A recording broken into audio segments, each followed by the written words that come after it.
Current political ఇష్యూస్‌ను ప్రేక్షకులు మెచ్చేలా తెరకెక్కించడం అంత సులువేం కాదు. పైగా 2:30 గంటల పాటు థియేటర్‌లో ప్రేక్షకులను కూర్చోపెట్టాలంటే ఎంతో కొంత మెలోడ్రామాను మిక్స్ చేయాలి. అలా కాకుండా వన్ సైడ్‌గా సినిమాను తీస్తే అది ప్రచార చిత్రం అవుతుంది. లేదంటే డాక్యుమెంటరీ అవుతుంది. రామ్ గోపాల్ వర్మ తీసిన వ్యూహం అలాంటిదే. అధికార పార్టీకి చెందిన టీవీ ఛానల్లో 4-5 పొలిటిక్ ఎనాలిసిస్ స్టోరీలను చూసిన భావనే వ్యూహం చూస్తే ఆడియన్స్‌కు కలుగుతుంది. వైఎస్ఆర్సీపీతో కొంతకాలంగా అంటగాగుతున్న రామ్ గోపాల్ వర్మ వ్యూహం సినిమా ప్రకటించినప్పుడే అది ఆ పార్టీ కొమ్ము కాసేదిగా, ఆ పార్టీ పథకాలను ప్రచారం చేసేదిలా ఉంటుందని అంతా భావించారు. పైగా దీనిని టీటీడీ పాలకమండలి సభ్యుడు, వైసీపీ నాయకుడు దాసరి కిరణ్ కుమార్ నిర్మించడంతో అది రూఢైంది. కోర్టు కేసులను, సెన్సార్ అడ్డంకులను అధిగమించి ఎట్టకేలకు వ్యూహం శనివారం జనం ముందుకు వచ్చింది. అధికార పార్టీ స్కిల్ కేసులో అవినీతి జరిగిందని భావిస్తుంది. ఆ స్కీమును నిర్వహించిన ఆఫీసర్స్ విదేశాలకు వెళ్లిపోవడంతో దాని వెనుక మాజీ సీఎం ఇంద్రబాబు హస్తం ఉందనే ఆరోపణతో అతన్ని అరెస్ట్ చేయమని ప్రస్తుత ముఖ్యమంత్రి మదన్ ఆదేశాలు జారీ చేస్తాడు. ఇదే వ్యూహం మూవీ మొదటి సన్నివేశం. ఆ తర్వాత అసలు కథ మొదలవుతుంది.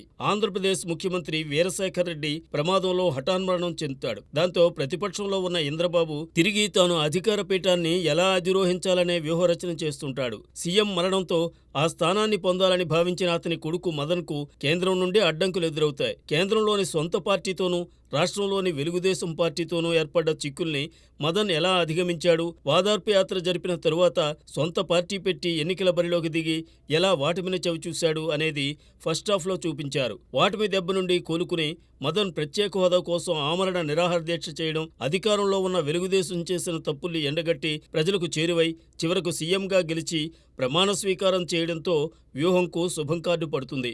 ఈ మొత్తం సినిమాలో చంద్రబాబు అధికారం కోసం చక్కటి వ్యూహరచన చేయగల సమర్థుడన్నట్టుగా వర్మ చూపించాడు. అవసరమైతే కేంద్రంలోని కాంగ్రెస్ పార్టీని, రాష్ట్రంలోని జనసేన పార్టీని కూడా కలుపుకోగల సమర్థుడన్నట్టుగా తెలిపాడు. 4.5 దశాబ్దాల రాజకీయ అనుభవం ఉన్న చంద్రబాబుతో జగన్ ఢీకొనడం సాహసమే అని, అతని అనునయులే భయపడ్డారన్నట్టుగా కొన్ని సన్నివేశాలను చిత్రీకరించాడు. అయితే జగన్లోని మొండి పట్టుదలే అతన్ని సీఎంను చేసిందని, 2014-2019లో జరిగిన ఎన్నికల్లో పవన్ కళ్యాణ్ జోకర్గా మారిపోయాడని వర్మ చెప్పకనే చెప్పాడు. ఇది జనసేన వర్గాలకు కోపం తెప్పించే అంశమే. మొదటిసారి చంద్రబాబుకు దన్నుగా నిలబడిన పవన్ను రెండోసారి ఎన్నికల్లో స్వయంగా చంద్రబాబే ఓడించాడన్నట్టుగా చూపించాడు. ఆ రకంగా తాజాగా చేతులు కలిపిన చంద్రబాబు, పవన్ కళ్యాణ్ కూటమి మీద పలువురికి అనుమానం కలిగేలా వర్మ వ్యూహరచన చేశాడు. ఇటీవల వచ్చిన యాత్ర 2లో జగన్ గొప్పతనాన్ని చూపించే ప్రయత్నాన్ని ఆ చిత్ర దర్శకుడు మహీవి రాఘవ చేస్తే, వ్యూహంలో చంద్రబాబు, పవన్ కళ్యాణ్ అనైతిక ఒప్పందాలను గురించి, చంద్రబాబు రాజకీయ నైపుణ్యం గురించి వర్మ చూపించాడు. యాత్ర 2లో షర్మిల పాత్రను పూర్తిగా తొలగించారు. కానీ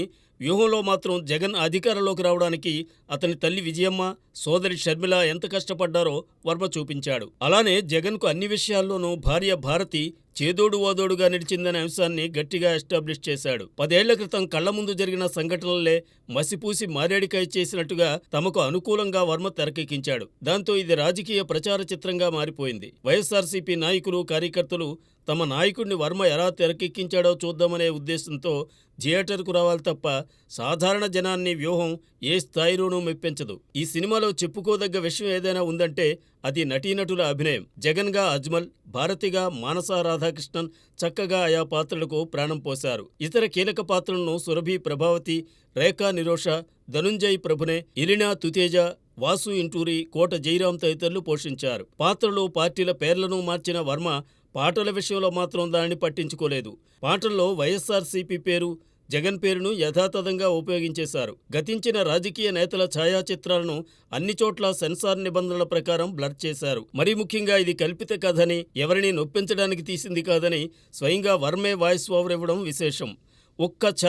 ఒకే ఒక్క ఛాన్స్ అంటూ అధికార పీఠం ఎక్కిన తరువాత జగన్ పరిపాలన, ప్రవర్తన ఎలా ఉందో అందరికీ తెలిసిపోయింది కాబట్టి వ్యూహంకు తరువాత వచ్చే శబదంలో ఇంకెన్ని అసత్యాలు, అర్ధసత్యాలు ఉంటాయో.